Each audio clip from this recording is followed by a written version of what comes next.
in or out, that's okay too. But thank you for joining us today. If everybody could just keep it looks like everybody is on mute. You guys are becoming seasoned at this, so thank you. And Rebecca, I'll let you take it away. Sure. Hi. Well, thank you guys so much for joining me virtually. It's a shame that we can't all say hi in person, but hopefully I'll get the chance to meet some of you in person at some point. I'm really, really, really thrilled to be able to chat with you guys, because literally, and it sounds really sad to say now, 20 years ago, I was literally where you are right now. I was applying for an journalism internship as a Georgetown student, and we did not have the Institute of Politics. So I figured out a lot of things kind of through trial and error and kind of picking my way along. But since then, I've been a hiring manager at a couple of organizations where I've had the pleasure of sifting through literally hundreds of internship applications. And so I can tell you a little bit about kind of what these organizations are looking for, what will scare them away, what you can do if you are looking to kind of increase your odds of getting into your best shot or your dream internship, and just kind of a plan of attack, just generally speaking. The other thing that I'll say is I'm putting a giant asterisk on everything I say right now, obviously. Things are a little bit in flux at the moment in terms of internships. They are still accepting internship applications at most major news organizations, but there does not seem to be any particular guarantee that those internships will take place this summer as expected. And certainly the shape of some of these summer internships is going to be very different than was expected. You know, we expected to bring our interns to the Democratic and Republican conventions. We expected to send our interns out on the campaign trail. That's something that we actually expected to do. And that's seeming very unlikely at this point. But the normal times will return at some point. So we're just gonna, for the moment, talk about as though we were in normal times, and we'll just continue the conversation from there. Just to give you a little bit of the quick sum on my background. So when I was at Georgetown, I wrote for the Hoya, and I got to Georgetown with no thought of being a reporter. And then by the time I was a sophomore, I knew that that was a thing I definitely wanted to do. And I started applying to internships around town. One in particular, I decided I really wanted to intern at the Los Angeles Times Washington Bureau. New York Times didn't have semester internships, Washington Post didn't, most places didn't, but the LA Times did. And I applied 3 semesters in a row. And the first semester I didn't get an interview. And the second semester I didn't get an interview. I did get an interview and was told, sorry, we're not gonna be able to bring you on board this time. And then the third semester I was told, we can't bring you on board, but if you apply next semester, you're in. So it took me literally 2 years to get on board, but I always tell that story because just getting to the point where someone remembers your name, which is a special feat, is a very important element of the business, because there are literally, I mean, if you are a hiring manager, you will see hundreds and hundreds of internship applications. And I'm gonna tell you some of the things which kind of grab my attention as someone who's hired people for CNN and for the Washington Post and for Politico and for NBC now.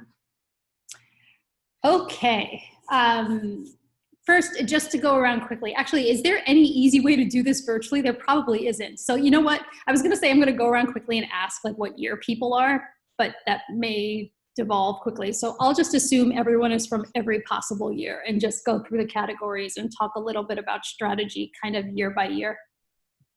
And I assume some of you are interested in print and some of you might be interested in digital and some of you are interested in TV maybe. So I'll just speak kind of broadly because there's a lot more overlap now than there used to be in terms of what people are looking for and the skill set that they'd like to see. So what we're looking for. Baseline, in particular, if you're applying for kind of the long shots, if you're applying for a Washington Post, if you're applying for a CNN, even if you're applying for just a small town newspaper, they want to see evidence that you can do the job. And that evidence only takes the form of actual journalism that has appeared in a publication. So, or been shown on the air or appeared on the internet, whether that be, you know, a YouTube clip even, or if you're doing video, or a digital clip if you're doing writing, but they have to see some evidence. It can't be something you've done for class. It has to be something that's appeared in some sort of publication. Student publication is just fine, but, and stop me if I'm saying something that you already know, but this is anything that you hand in from class just isn't really gonna necessarily cut it. They're looking for a range of skills, but particularly when they're looking for summer interns, they want to see someone who has evidence that they can write on deadline. In particular, they want to see, if this is, we're talking about writing internships first. They want to see someone who, they want to see mostly single bylines, solo bylines. So if you're going to do a double byline story, maybe if your lead byline and this is the story you're most proud of in the world, that can work, but otherwise it pretty much just has to be your work. Otherwise they have no way of knowing who's written it and who hasn't. I always suggest, and I've seen this happen time and again, your cover letter is the very first example of your ability as a writer. So if you can write an engaging cover letter, something that kind of, you know, think of it almost like you're writing the lead, like a fun lead. Don't go overboard, but something that shows your voice, something that shows that, hey, I'm an interesting writer. I'm someone who's writing you're going to want to read. You're not applying for a job at a law firm. So it's definitely kind of make sure that your cover letter has a little bit of voice and that it's tight. Nothing that's too long or extended or goes on for 5 or 6 paragraphs. Keep it pretty tight. And include, if you're, again, a lot of this is sorted a little bit digitally now. So you'll probably be able to put in probably 6 links to evidence of your work. What we like to see is prior internships.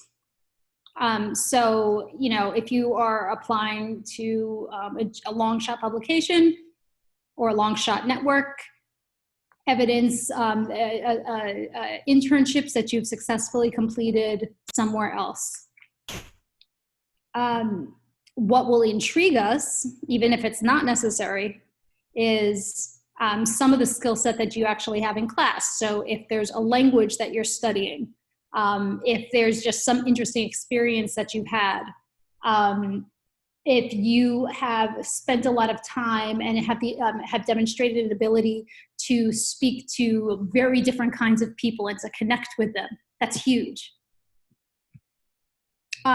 What may raise a red flag, and I know that this is something, there's a little bit of leeway in college, a little bit, but not very much, and getting less and less.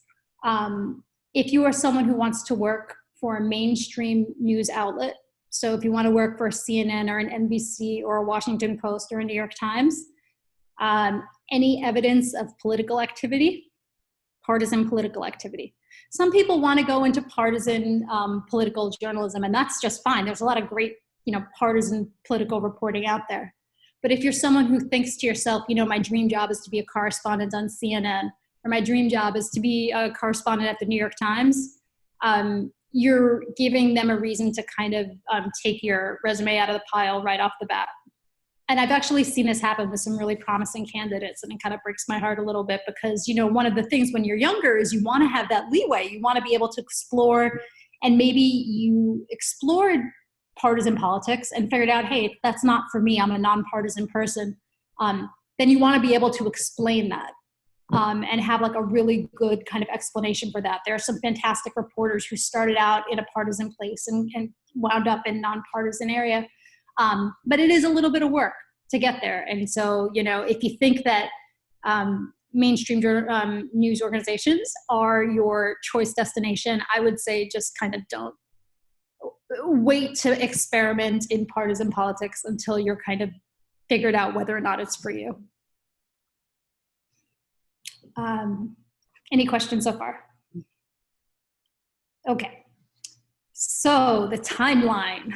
There's two different timelines that are very important to kind of keep in mind.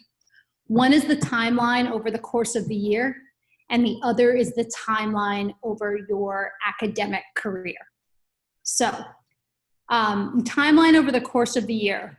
The most competitive newspaper internships, and you may already know this if this is something you're interested in, the Washington Post, New York Times, Wall Street Journal, Associated Press, I think even, although they may have shifted to spring. Those deadlines are in the early to mid-fall. So like by the time you get back for class, you already have to be wrangling your recommendations and getting your clips together. The networks generally do it more 3 months or so, generally before the start of the internship. So kind of by February or March, they're figuring out who's coming on board for the summer. You know, during the summer, they're figuring out who's coming on board for fall. There are fewer opportunities in the fall and spring, but one of the fantastic things about you being at Georgetown and being in DC is that there are opportunities. In particular, you know, speaking to the places I've worked at CNN, at Politico, at NBC, they have the Russell Fellowships at NBC, working with Meet the Press and others. There are opportunities here that you can take advantage of that other students would have to kind of give up an entire semester to do, and you can just even do it in between classes. It's really fantastic.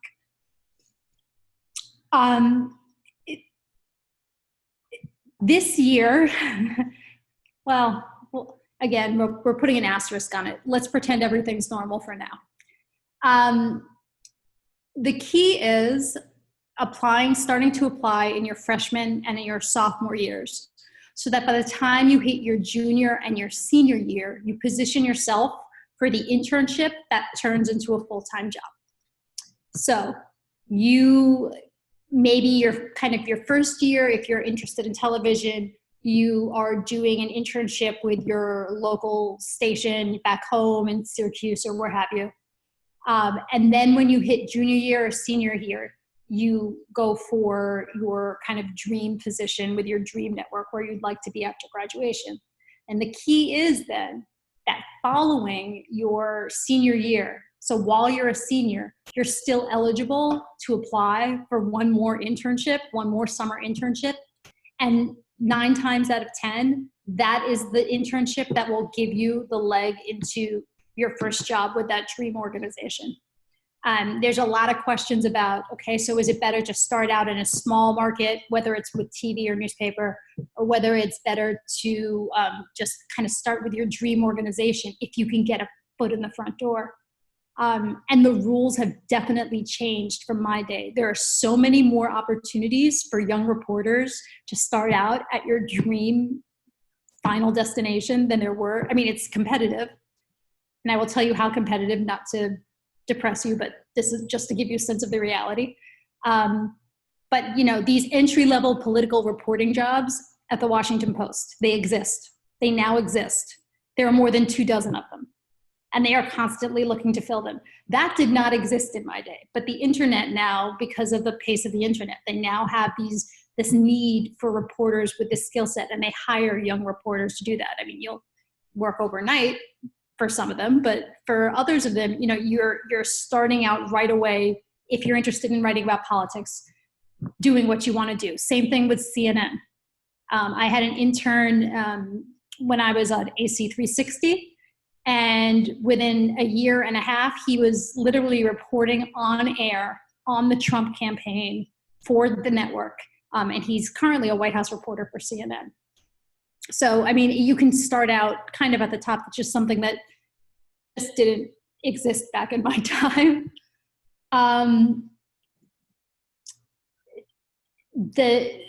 the reality of it, and the reason why it's good to apply to these starting with your sophomore year, even though you should have no expectation, if you're eligible, even though you'll have no expectation necessarily of getting hired, is just so they get familiar with your name, and definitely work those Georgetown connections, of which there are many at all of these organizations,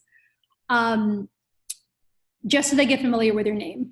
The Washington Post last year had more than 1,000 applications for something like 24 summer internship slots. Those are not fantastic odds, but they have to hire someone. And so, you know, you don't know unless you put yourself in the mix. So it's kind of like applying to college, right? So you have your mix of your reaches, your decent bets where you feel like you've put in the work and you have the credentials and you have a decent shot at it and you would be happy there and you could see yourself there for the long term. And then your safety schools, so that you make sure that you give yourself the guarantee of a position that gives you a meaningful experience.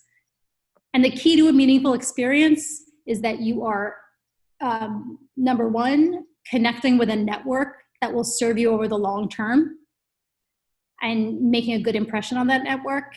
And more importantly, also coming up with a work product. So at the end of the summer, you have clip reels, you have like packages that you've put together, which networks will be happy to kind of help their interns to do. Or if you are a writer, you have multiple clips that you are able, you know, with your byline, preferably solo byline. And again, when you're doing your cover letter and just kind of trying to catch the attention of these organizations that are going to hire you to do this work, again, you're not just showing your voice, but also it's good to tell a story about yourself.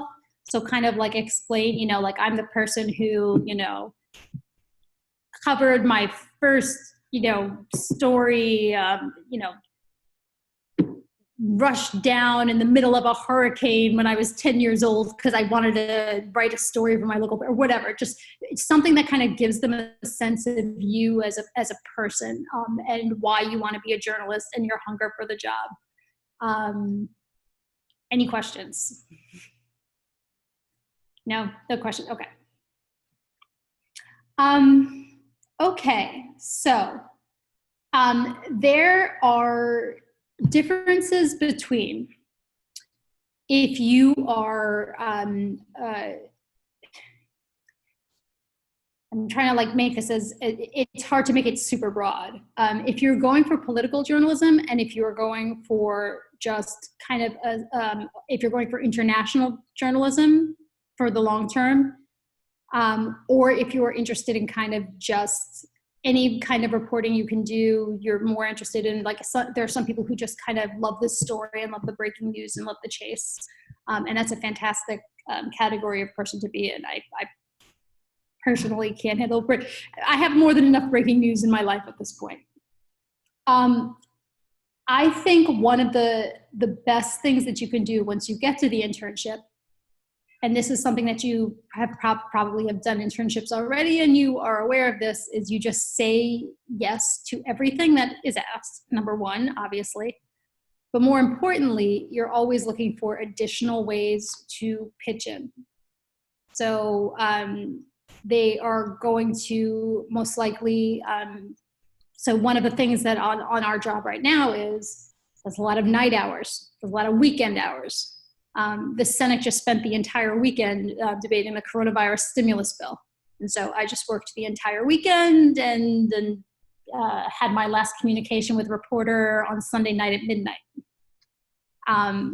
That's just a thing you have to kind of be mentally prepared for. It's not ideal, but particularly as an intern, that's a thing that you may be asked to do. So the hours, the least attractive hours. But that's actually the best possible scenario for you because you put yourself in the position of being indispensable at the critical moments and of being a person who can be counted on. when you're sending, okay, so when you're selecting your clips for your application, if you are doing a digital or a print application, besides having a solo byline, I think it's extremely helpful. So if you know that you're applying for a political reporting position, include some political clips if you have them, but they don't have to be totally political. The reason you're including the political clips is just to show that you have some base of knowledge. But it can be a complete mix. So it's good to show some breadth of a skill set. So not just breaking, but also the ability to do kind of an interesting feature. Something that gives a sense of voice, if you have the ability to do that, if you're someone who's done some feature writing. The editors want to see someone who is going to need as little, they know that there's going to be some work involved, but someone who has the skill set on day one. Someone whose clips show that they have the ability to follow style. If you have a typo in a clip, it doesn't matter how fantastic it is. Unfortunately, I would not use that clip. It'll just be a red flag. An editor will notice it. And again, also, it's okay to include clips that you have written for partisan outlets. Just be prepared for questions, or be prepared that someone could, just decide it's not worth the effort. That's a thing that happens. I've seen it happen. And so I'm just kind of throwing that out there. Unless, of course, that is the direction that you would like to go in. Okay.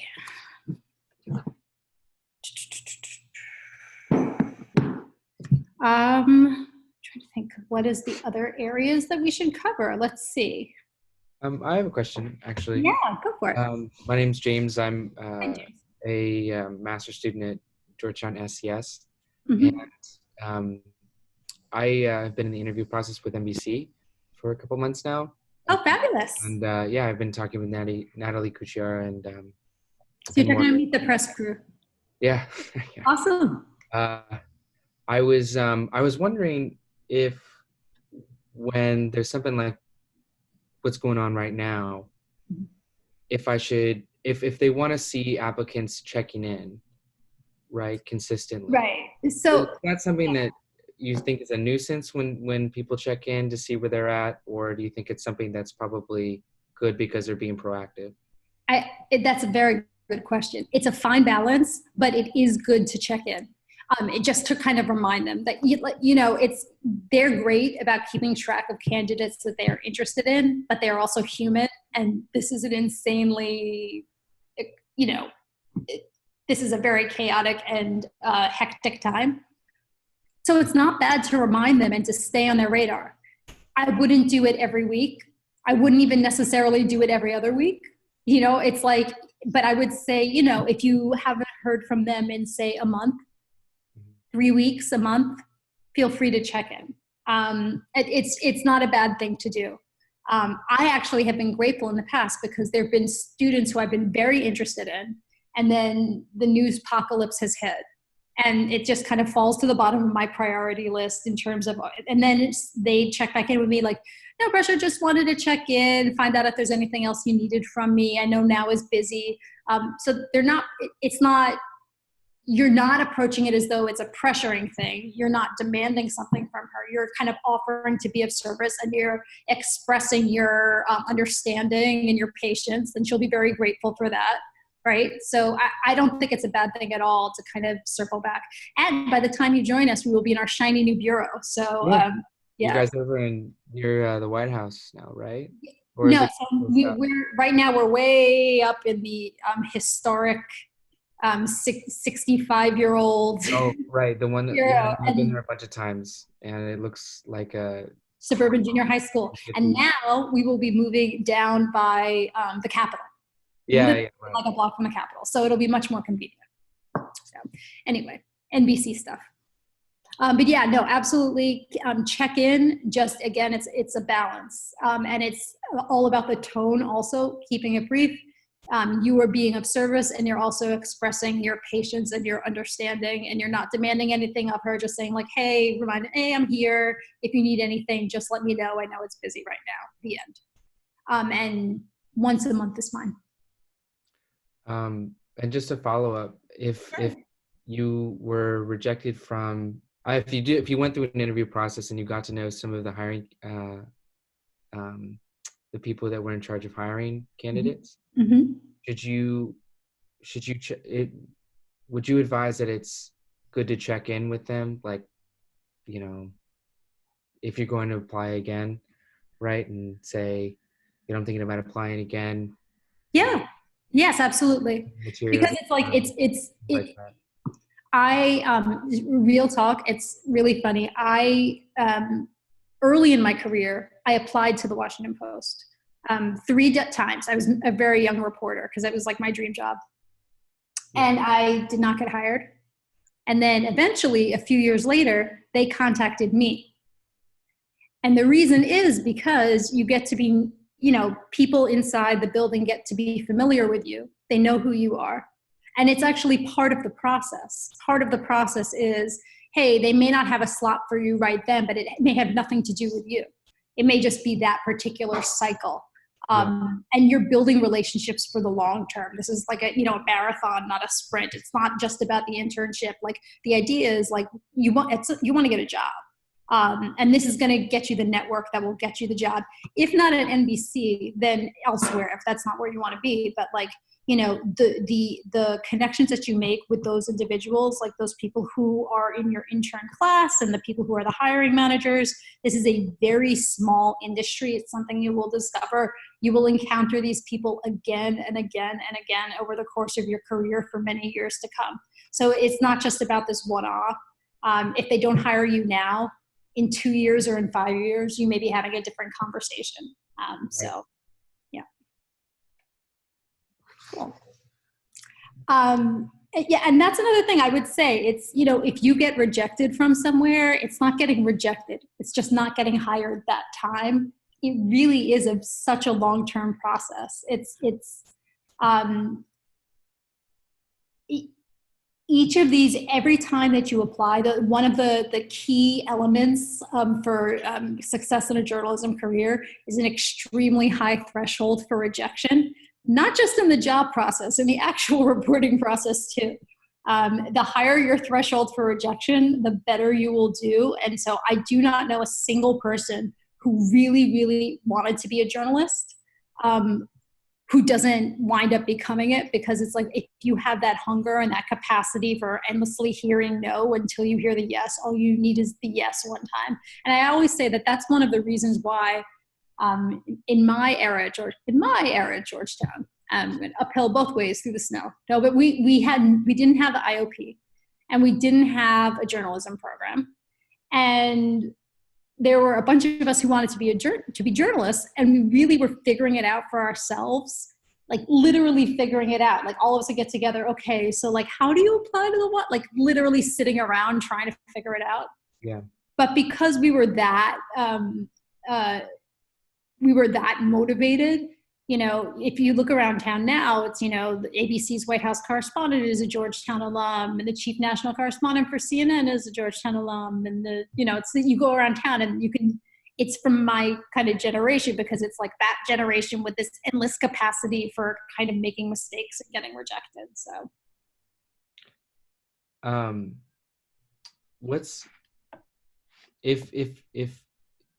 So when you were talking about writing a cover letter, and making your voice come through, a lot of mine talks about the clips that I have, because I worked as an editorial intern at the Hill newspaper, and I talk a lot about what those were about in the process that I went through to get those stories and to write them, and that kind of takes up most of the cover letter itself. Okay. And I understand what you're saying. I've heard that from other my other professors, like Jeff Mason, who's I'm taking over his class this fall, actually. Yeah, I had him this fall, and I talked to him about it, and I showed it to him, and he said the same thing about trying to create a narrative style cover letter. And And I understand that. Would it be beneficial to talk about maybe some challenges that I overcame during that internship, because there was a big learning curve for me? And there was I would be careful with that. Right. Just it's all about the framing. A big learning curve. You don't want to imply that you were unready when you got in this internship. You can talk about everything you've learned and all the skills you gained. It's all about just basically saying you want to give the impression that you are someone who is ready on day one, but like has only been enhanced and is super grateful for the even more experience that you have now. Just be careful with the words learning curve. I'm trying to figure out how do we. It's a fine balance. Well, I'm just talking about, if they want to see proof of, what your abilities are and what challenges you're willing to rise to. Right. So here's. How do I work through a problem that makes me valuable, right? Right. So not that you want to do what I did. So I haven't actually written a cover letter in like well over a decade, because at a certain point, it's just, I'm not even kidding. At a certain point if you stay in DC or New York, you will not write cover letters anymore. It will be all about the relationships that you have formed with people in the industry. And so like, I literally haven't written a cover letter in 10 years. However, I just pulled up through the magic of Google Docs on my other laptop. And again, you can take or leave this as for what you want, but this is like, more than a decade ago, when I was still kind of like applying for like my dream journalism jobs. So I wrote, I've spent the past few years reporting everywhere from combat zones to the campaign trail, from 38 states, half a dozen foreign countries, and aboard Air Force One. I'd like to put that experience to work as a political reporter for the Washington Post. So that got me an interview. Now, it didn't get me a job at that point, but a few years later, they kind of, and then I kind of built on that, right? So then in the next paragraph, I say like, reporting for AP during the 2000 campaign, I learned the art of XYZ, and to quick, clean, engaging copy from the field, etc.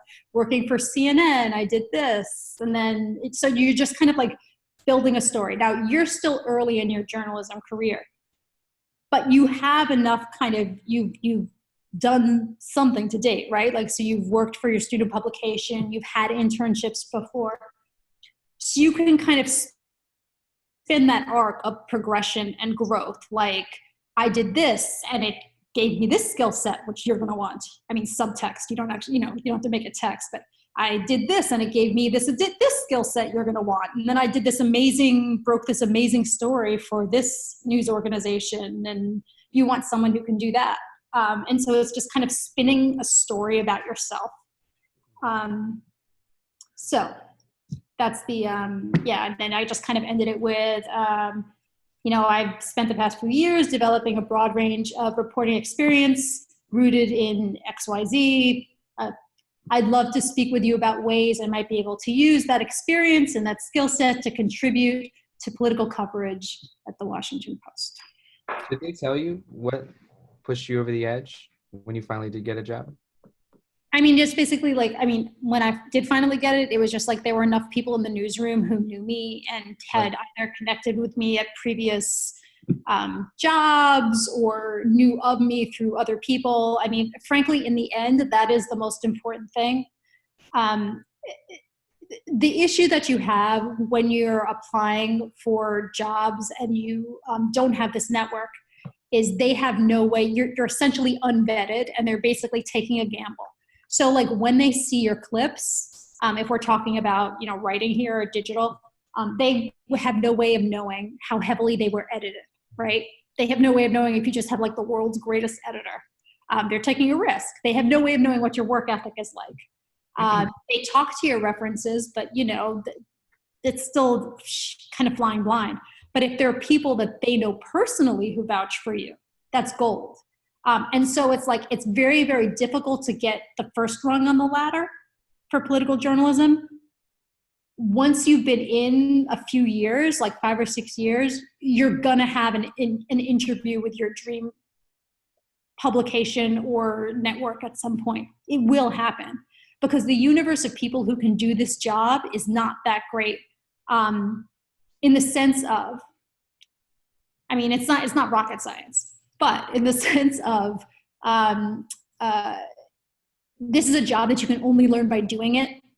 And so when you're hiring a White House reporter, you want someone who's already reported on the White House. So you don't have that many people out there who've already been reporting on the White House, right? So it's like you have to look around and see, okay, who's out there, who's been doing this, who I already know can do the job, and do I have people out there who can vouch for them? It sounds like a catch-22, right? Like, how can you get hired for the job if they won't hire you unless you're already doing the job, right? It's kind of ridiculous. So this is why you're always doing 2 jobs. So it's like when I had my first job, I was lucky enough to be working for AP in a job that actually no longer exists, I'm told, which actually really makes me, it's kind of sad. I was a desk assistant in Washington. And what they found was the desk assistants that they had in Washington were so motivated that they were essentially reporters. So they basically got rid of the desk assistant job and just made it a reporter job. However,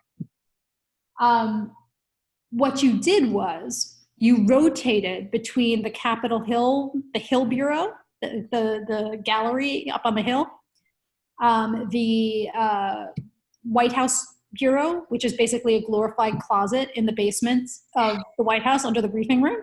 I've been there. Yeah, it is a glorified closet. Yeah, a glorified mouse-filled closet, and the night desk.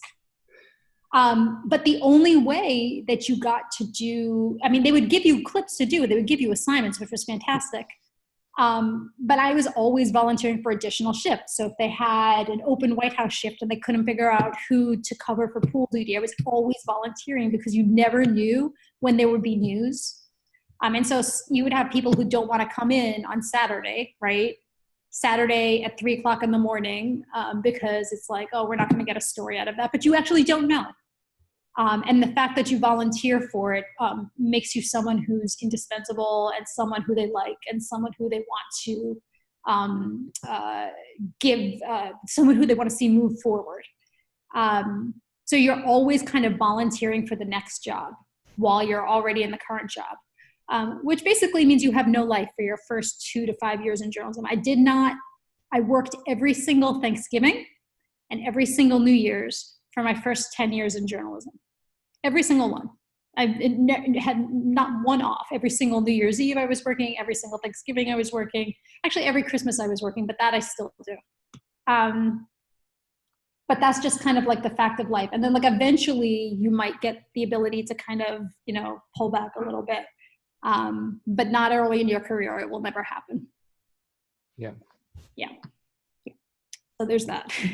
But good luck, but keep me posted on that. And same goes for all of you. If you have any kind of specific questions and I'm not necessarily addressing those, please do feel free to email me, reach out to me, give me a call, text me. I am happy to offer you any guidance or kind of direct steer you if I know. At this point, I know because, it's like aging in place. I basically know people at every organization in town, basically. But if you're applying for somewhere specific and you're looking for guidance, I can kind of give you a more specific frame of what individual organizations or hiring managers might be looking for. So anybody else have any questions or thoughts or anybody? Yeah?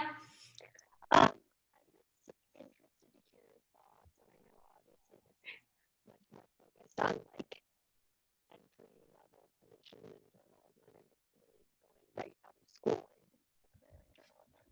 Do you think that there is any path that might not be as direct? Do you often see any colleagues or people that are currently entering jobs in journalism that didn't go right after college and actually had a background in something else for that's really not that common? Okay, so the sound was not great, but let me make sure that I heard you, okay? You were asking about entry-level jobs in journalism for people who didn't necessarily know early in their college careers that they wanted to be in journalism? Is that what you were asking about? Yeah, and also just, can you hear me better now? A little bit. It's just a little fuzzy. Just wondering if there's other career areas that someone could leverage to get into journalism. If you're maybe actually practicing politics or practicing it in like an international field, and then you apply to be a correspondent later in your life. Just wondering if there's paths in that way. Yeah. There are definitely people who've come in from other fields for sure. In fact, I don't know if you guys know Vlad Duye from CBS. He hosts CBS This Morning a lot. He's an anchor. He was in the Army, and then he was on Wall Street. And then about 8 or 9 years ago, he decided, you know what, I'm going to go back. I'm going to go to journalism school, and I'll apply for an internship. He applied for an internship at AC360. And like, he had no journalism experience whatsoever before college. However, he did have language background. So he's Haitian American, and so he had French and Creole language skills. And it just so happened that when he had his internship at AC360 is when so it was 10 years ago, is when the earthquake in Haiti hit. Oh. So they took him to Haiti as an intern to be able, because he could speak to people and interview people and do reporting in a way that, people who did not have that language skill set could not. And that was his foot in the front door, but it took kind of having that additional skill set. And he obviously had the motivation, and he also had a track record of, if you've been working in any field, and you've built up like a track record of progressive growth, it shows that you're someone who is professional and does well in a work environment and so on. But in particular, when it comes to international reporting, which I think you mentioned, it was a little bit fuzzy, the languages are incredibly key. Having kind of a network, if you have a specific region in mind, if you know people in that region, whether it's, through your academic career and you have people who've then kind of gone back there, or because you come from that area, or just for whatever reason. But if you're able to kind of go in and be immediately sourced in that area, right now it's an interesting time for news organizations with reporting from overseas, because there's, as I'm sure you're aware, there's like basically two categories. There's a lot of people, a lot of news organizations have gotten rid of bureaus. So it's basically an extreme version of haves and have-nots. Whereas 20 years ago or 30 years ago, many news organizations had bureaus overseas. The Boston Globe had a network of bureaus overseas. Local stations had Jerusalem bureaus. Like the local New York station had a Jerusalem reporter. I recall, because I grew up in New York. That's mostly gone. And so they're relying more on local talents, because those are people who have the language skill set and the source set, and freelancers, as you know. However, there is now a new wave of hiring from non-traditional news organizations, just kind of newer news organizations. Now, this comes with its own set of trade-offs. Oh, and also some traditional news organizations that have had infusions of cash. So, for instance, the Washington Post has had an infusion of cash, and they've gone on an overseas hiring spree. So they have until last week, had multiple China correspondents, multiple, they're hiring in all sorts of regions of the world. They hired multiple Africa correspondents last year. BuzzFeed, until recently, and this is what I mean about the trade-off, they hired quite a few foreign correspondents. They were hiring a network of foreign correspondents but they've had some instability with the business model, and a lot of those jobs have gone away. Politico, Europe, is something that did not exist 5 years ago, and now it's, there are several hundred jobs available potentially to Americans throughout Europe now, because of this new infusion of this entirely new business model. Now, will this still be around in 10 years? I can't say for sure, but it's there now. So it kind of depends where you're looking to go. It's like if you have a specific region in mind, or if you're just kind of willing to go anywhere. I think it's, it's easier these days and much more, probably much more realistic if you have a specific target area in mind. Whereas in the old days, you had some people who would go from like region to region to region. And if you're lucky enough and fortunate enough to kind of wind up with someplace like the New York Times, that path is still possible. There are people who go from the London bureau to the Hong Kong bureau to the Johannesburg bureau, and they have like a great career. But for everyone else, it's a matter of kind of picking your area. Say, I am a Middle East reporter.